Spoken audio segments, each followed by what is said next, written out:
Market నందు Nandyal division నుంచి, నంద్యాల పట్టణం నుంచి, అదేవిధంగా బండార్పూర్ నుంచి నాయకులు కలిసి గౌరవ నారా లోకేష్ దగ్గరికి వేడపడగల సమస్య ఈరోజు ఆన్లైన్లో కానీ కేంద్రంలో కానీ పరిష్కారం కావడం లేదు. ఈరోజు ఆంధ్రప్రదేశ్ రాష్ట్రంలో ఒక అధినేత లేనటువంటి గౌరవ నారా చంద్రబాబు నాయుడు గారు ముఖ్యమంత్రి వర్యులు, అదేవిధంగా డిప్యూటీ సీఎం అయినటువంటి పవన్ కళ్యాణ్ గారు, అదేవిధంగా ఐటీ శాఖ మినిస్టర్ అయినటువంటి నారా లోకేష్ గారు ఈ ఆంధ్రప్రదేశ్ రాష్ట్రంలో ఎదదిక్కులు. కాబట్టి వీరు అనుకుంటేనే తప్ప ఏదైనా మినిస్టర్లు కానీ, ఎంపీలు కానీ, ఎమ్మెల్యేలు కానీ, సంబంధించిన డిపార్ట్మెంట్ ప్రిన్సిపల్ సెక్రటరీలు కానీ, కలెక్టర్లు కానీ న్యాయం చేసే కోణంలో ఉంటుందని చెప్పి యావత్ ఆంధ్రప్రదేశ్లోనే నివసిస్తున్న మృగజంగాల ప్రజానికి తెలిసిన సత్యము వాస్తవం.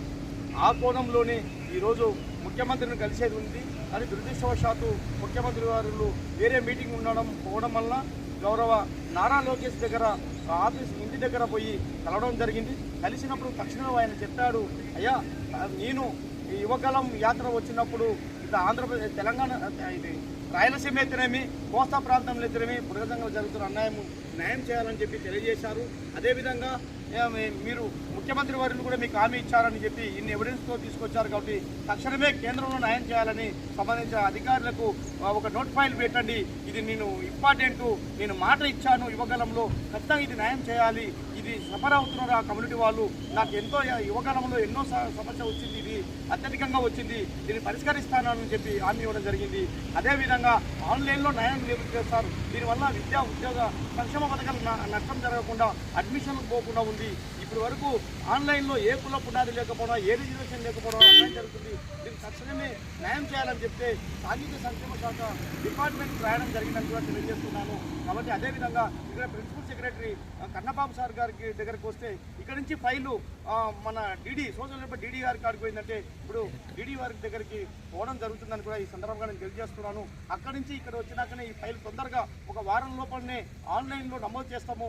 మాకు ఎక్కువ వినతులు కూడా దీనిపైన వచ్చిందని చెప్పి ఇక్కడ ఉన్న సంబంధించిన అధికారులు చెప్పారు. ప్రిన్సిపల్ సెక్రటరీ గారు మీటింగ్ పోవడం వలన ఈరోజు ఇప్పుడు కలవలేకపోయినాము. కానీ సంబంధించిన శాఖ అధికారులతో అందరూ కూడా కలిసి ఈ వాస్తవాలు మేము తెలియజేస్తున్నాం.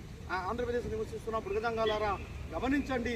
జాతి ప్రయోజనాల గురించి, జాతి యొక్క ఆత్మగౌరవం గురించి, జాతిలో సమస్య ఎక్కడ ఉంది, ఎక్కడ పరిష్కరించాలని నిరంతరం పనిచేసేదే ఆంధ్రప్రదేశ్ వేడపల్లి సంక్షేమ సంఘానికి కూడా మరొకసారి తెలియజేసుకుంటూ ఒక కోణంలో ఇక్కడ సెక్రటరియట్ చుట్టూ తిరుగుతూ రాష్ట్రంలో సమస్యను పరిష్కరిస్తూ ఒకటి ఢిల్లీ వైపు ఉండేది కూడా దాన్ని కూడా కదిలించాలంటే అధినేతలైనటువంటి గౌరవ మందపు కృష్ణ మాదిగ అన్నగారి ద్వారా ఏబిసిడి వర్గీకరణ అయింది. కాబట్టి ఆయన ద్వారా బీజేపీ ద్వారా ఒత్తిడి చేయాలని చెప్పి ఈరోజు కొందరు కూడా తట్టుకున్న నారాయణ గారు కూడా హైదరాబాద్ పోవడం జరిగిందని కూడా తెలియజేసుకుంటాం. అంటే 2 దిక్కుల 3 దిక్కుల సంక్షేమ సంఘము నిరంతరం పనిచేస్తూ జాతికి మేలు చేయడానికి కంకణం కట్టుకొని ముందుకు పోతుంది. కాబట్టి వైపు సంక్షేమ వైపు అడుగులు వేయాలని చెప్పి యావత్ ఆంధ్రప్రదేశ్లోని వేడపల్లి ప్రజలను తెలియజేసుకుంటున్నాం.